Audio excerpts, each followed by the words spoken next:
Hello friends, कैसे हैं आप सब। चलिए आज मैं अब आपके नया टॉपिक लाई हूँ। अनुपात तो कंप्लीट हो चुका है, उसके 4 से 5 एग्जाम्पल जो थे वो मैंने आपको करवा दिए। पूरा टॉपिक उसी तरह से है, आप करिए। कोई क्वेश्चन अलग से जो डिफरेंट दिखता है वो पूछिए, मैं उसका रिप्लाई दूंगी। अब हम नया टॉपिक स्टार्ट कर रहे हैं, समानुपात। अनुपात समानुपात एक ही चैप्टर बन के आता है हमेशा, बट ये अलग अलग टॉपिक है तो मैं इसे आपको अलग अलग ही समझा रही हूँ। ठीक है। अच्छा, ये है समानुपात। समानुपात के लिए हमें हमेशा 4 राशियां चाहिए होती हैं। 4 राशियों की हमें नीड होती है हमेशा। 4 राशियां ही आपस में एक समानुपात बनाती हैं, या ये कहो वो समानुपाती होती हैं। ठीक है, 4 राशियां चाहिए होती हैं। जैसे कि हम ये कह सकते हैं कि जो पहली राशि है, दूसरी है, तीसरी है और चौथी राशि है। हम ये कहेंगे कि पहली राशि का अनुपात जो दूसरी राशि के साथ आ रहा है वो एग्जैक्ट सेम है जो तीसरी राशि का अनुपात चौथी के साथ आ रहा है। ठीक है, इसका एक एग्जाम्पल दूंगी मैं आपको, बहुत इजी है। मान लीजिए यहाँ एक रेशो दिया है 3, 4, 9 और 12। ठीक है, अब हम इसमें ये कह सकते हैं जो 3 और 4 के बीच में अनुपात है, सेम वही 9 और 12 के बीच में भी अनुपात है। तभी ये चारों राशियां मिलकर समानुपाती बनी हैं। और समानुपाती का साइन ये रहा। ठीक है, ये अनुपात का साइन था, लेकिन जब इन दो हम ये लगा देते हैं इस तरह से तो ये बन जाता है समानुपाती का। इसका मतलब इसकी पहली और दूसरी राशि में सेम वही अनुपात है जो तीसरी और चौथी का अनुपात है। तो ये तो हो गया, इसे तो बोलते हैं हम समानुपात। कि समानुपात क्या होता है और 4 राशियों के बेस पे ही समानुपात निकाला जाता है। अब इसमें 2 से 3 टॉपिक हैं। तो पहला जो मैं टॉपिक ले रही हूँ वो मैं ले रही हूँ आपका चतुर्थानुपाती। एक इसमें जो टॉपिक है वो है चतुर्थानुपाती कैसे निकालते हैं। ठीक है ना, इसे कैसे निकाल, चतुर्थ का मतलब भी आपको पता होगा कि ये 4th फिगर ढूंढ रहे हैं, है ना। 4th फिगर आपको फाइंड करनी है। तो इसका मैं आपको एक एग्जाम्पल सबसे पहले ले लेते हैं। आपको कुछ डिजिट दी हुई हैं, या ये कह दीजिए राशियां दी हुई हैं 4, 7 और 16। इनका आपको चतुर्थानुपाती निकालना है। इसका मतलब इन्होंने 3 डिजिट आपको दी है और आपको 1 डिजिट नहीं दी है। ठीक है ना, 3 डिजिट आपको दी हैं, 3 राशियां आपको दी हैं, 1 डिजिट आपको खुद फाइंड करनी है। तो इसका मतलब चौथी आप बताइए कौन सी संख्या है। तो जब चौथी संख्या पूछ रहे हैं तो हम इसे देखिए किस तरह से लिखेंगे। इसका आंसर जो हम लिखेंगे, है ना, सबसे पहले आप ये हटा दीजिए, आप लिखिए यहाँ पर माना चतुर्थानुपाती बराबर x। हमने मान लिया जो चौथी डिजिट है वो है x। अब आप इन्हें सही से लिखिए। 4:7 समानुपात का साइन लगाते हुए 16:x। देखिए हमने चौथे डिजिट पे रखा है इसे, चौथी डिजिट माना था तो चौथे ही प्लेस पे इसे जगह पर रखा है। पहले, दूसरे, तीसरा इन्होंने दिया हुआ है, चौथा हमें निकालना है। तो अभी हमने आपको क्या बताया था कि 4, 7 में वही अनुपात है जो 16 और x में है। 16 और x में भी सेम वही अनुपात है जो 4 और 7 का अनुपात है। अब देखिए हम इसमें ये कैसे करेंगे। यहाँ पर एक फॉर्मूला या एक रूल है, अगर आप रूल लिखना चाहें तो बिल्कुल लिखें। बाह्य पदों का गुणनफल मतलब कि मल्टीप्लाई, ठीक है ना, बराबर होता है अंतः पदों के गुणनफल के। अंतः मतलब कि जो अन्य लिख दीजिए या अंतः लिख दीजिए, ठीक है ना, अन्य लिख दीजिए, पदों के गुणनफल के।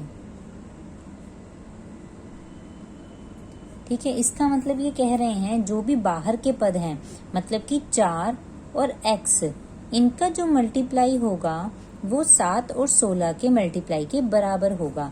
तभी हम किसी भी डिजिट को फाइंड कर सकते हैं, तभी हम किसी भी अनुपात की आखिरी राशि, तीसरी राशि, दूसरी राशि का पता लगा सकते हैं। तो हमें क्या करना है, इस फॉर्मूले के बेस पे हमें यहाँ पर मान रख देने। बाह्य पद कौन से हैं, 4 गुणा x, बराबर है 7 गुणा 16 की। ये आपका एक फॉर्मूला है, ये सभी जगह आपका काम आएगा। अंतः पद कौन से हैं? 7 गुणा 16। अब हम इसे क्या करेंगे, इसे हम बहुत इजी दे दिया है इन्होंने, अब हम इसे सॉल्व करेंगे। देखिए x बराबर हुआ 4, यहाँ पे मल्टीप्लाई में था मतलब गुणा में था, अब ये इधर जाके भाग में चला जाएगा, डिवाइडेशन में चला जाएगा, बटे 4। अब हम इसे सॉल्व कर सकते हैं, 4 चौक 16, तो ये x का मान आ गया 7 गुणा 4, 28। तो आपका आंसर तो वैसे यहीं पर कंप्लीट हो चुका है कि जो आपका चतुर्थानुपाती है, ठीक है ना, वो कौन सा नंबर है, वो कौन सी राशि है? 28। इसका मतलब आपका जो सही अनुपात बनता है 4:7 समानुपात 16:28 बनता है। अब चाहे तो मैं आपको वेरीफाई करके दिखाती हूँ हर बार, तो आप इसे वेरीफाई कर लीजिए। वैसे ये आपको एग्जाम में नहीं लिखना है, एग्जाम के लिए ये नहीं है, ठीक है ना, एग्जाम में आपको नहीं लिखना है ये, बट मैं आपको वेरीफाई कर रही हूँ। देखिए 4:7 और 16:28। अब आप इसका अनुपात निकालिए, ये तो वही का वही रहेगा, आप इसे छोटा कीजिए। 4 चौक 16, 4 सत्ते 28। देखिए मैंने क्या आपसे कहा था, जो भी आपका पहला पद होगा, पहला पद और दूसरे पद में जो अनुपात होगा वही आपके तीसरे और चौथे पद का अनुपात होगा। और देखिए ये दोनों बिल्कुल बराबर हैं, तो हम कह सकते हैं कि 4, 7, 16 और 28 क्या हैं? समानुपाती राशियां हैं, समानुपात है इनमें, ठीक है ना, ये समानुपाती राशियां हैं। ये मैंने सिर्फ आपको वेरिफिकेशन के लिए बताया है, अदरवाइज आपको सिर्फ आंसर यहीं तक लिखना है 28 तक, क्योंकि इन्होंने बस आपसे x का मान पूछा है, चतुर्थानुपाती पूछा है, तो आप उतना ही बताएंगे, ठीक है। इसी तरह से आप और क्वेश्चन करेंगे, ठीक है। चलिए मैं आपको इसमें चतुर्थानुपाती का बता चुकी हूँ, अब हम करेंगे अगला टॉपिक, मध्यानुपाती क्या होता है। मध्यानुपाती बहुत आसान से क्वेश्चन आपकी बुक्स में दिए होंगे, आप आराम से बिना किसी टेंशन के कीजिए, कोई प्रॉब्लम है तो मुझसे पूछिए। अब यहाँ पर आपको एक एग्जाम्पल दिया हुआ है, 25 और 36 का मध्यानुपाती बताइए। देखिए ये तो बहुत आसान है, आपको यहाँ पर सिर्फ 2 डिजिट दे दी हैं और ये कह रहे हैं इनके मध्य की डिजिट बताइए, ठीक है ना। अच्छा एक बात बताइए, जब 25 और 36 आपको दे दिया, इसका मतलब ये कहीं ना कहीं कॉर्नर पर आ रहा होगा, ठीक है। आंसर हम स्टार्ट करते हैं, ठीक है। चलिए माना से ही लिखना शुरू करते हैं, क्योंकि आपको वही इजी रहेगा और लैंग्वेज भी हमें वैसे ही लिखनी है, सॉरी फॉर दिस। माना मध्यानुपाती, क्योंकि पहले हम कुछ मानेंगे तभी आगे बढ़ेंगे ना। माना मध्यानुपाती बराबर x। हमने मान लिया जो मध्य की हमारी राशि है वो x है। अब इन्होंने 2 राशियां आपको दी है, ठीक है ना।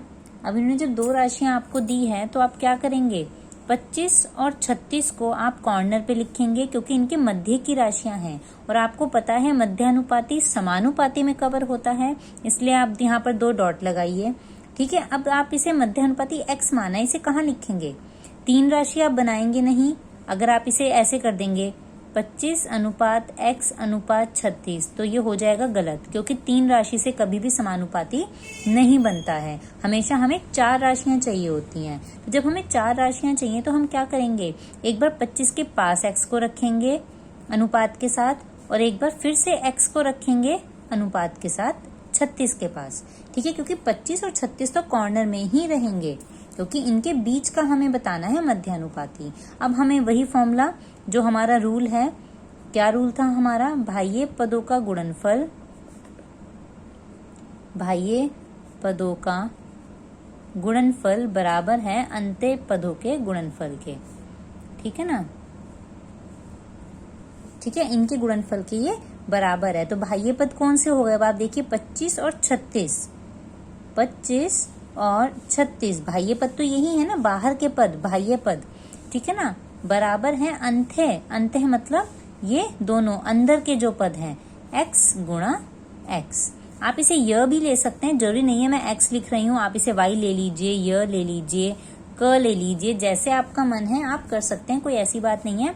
x हमारा हर जगह चलता है, बहुत कॉमन है, इसलिए हम इसे प्रोवाइड करते हैं। आप y लिख लीजिए, य लिख लीजिए, क लिख लीजिए, कोई फर्क नहीं पड़ता इस चीज से।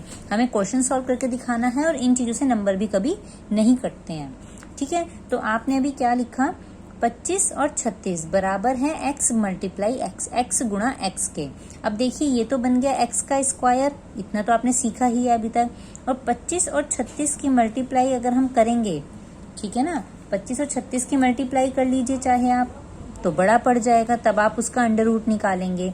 या फिर आप ऐसे भी कर सकते हैं, एक्स स्क्वायर बराबर, इसे सीधे हाथ पे सही से ले आइए, ठीक है, और x बराबर इनके अंडर रूट के, 25 और 36 के अंडर रूट के। अब देखिए आसान हो जाएगा, आप ऐसे कर सकते हैं, अंडर रूट में ही इनके 2 भाग कर दिए, 5 पंजे 25। आपको पता है ना अंडर रूट कैसे लिया जाता है, किसी भी डिजिट की 2 बार सेम मल्टीप्लाई करने पे ही ये चीज आती है। जब हम उसे तोड़ेंगे तो इसी तरह तो टूटेगा वो। और 6 इंटू 6, 5 गुणा 5 25 बनता है, 6 गुणा 6 बनता है आपका 36। हमने जब स्क्वायर हटाया तो इधर हम अंडर रूट ले आए, हमने इसे अंदर इन्हें तोड़ा। अब हम क्या करेंगे, अंडर रूट से इसे जब हम सॉल्व करेंगे तो ये एक एक डिजिट रह जाएगी, ये आपको बहुत अच्छे से पता है, ठीक है। और जब ये एक एक डिजिट रह जाएगी तो x का मान क्या निकल कर आएगा, x का मान आपका निकल कर आएगा 30।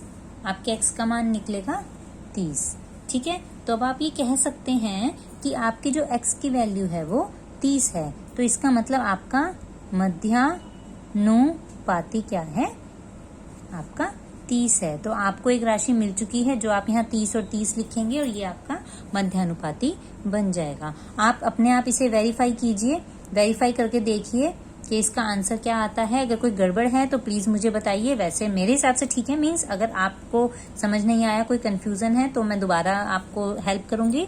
इसे एक बार वेरीफाई करके देखिए, एग्जैक्ट वही आंसर आएगा जो मैंने आपको पहले बोला है। 30 को यहाँ रखिए, 30 को यहाँ रखिए, इन दोनों का रेशो निकालिए, इन दोनों का रेशो निकालिए, 25 और 30 का रेशो निकालिए, 30 और 36 का रेशो निकालिए। इन दोनों का वही रेशो आएगा जो इन दोनों का रेशो आएगा, ठीक है। रेशो इन दोनों के हमेशा बराबर होंगे। चलिए मिलते हैं आप नेक्स्ट टॉपिक के साथ नेक्स्ट वीडियो में। तब तक के लिए थैंक यू, और पढ़ाई करते रहिए और अपना ध्यान रखिए। बाय।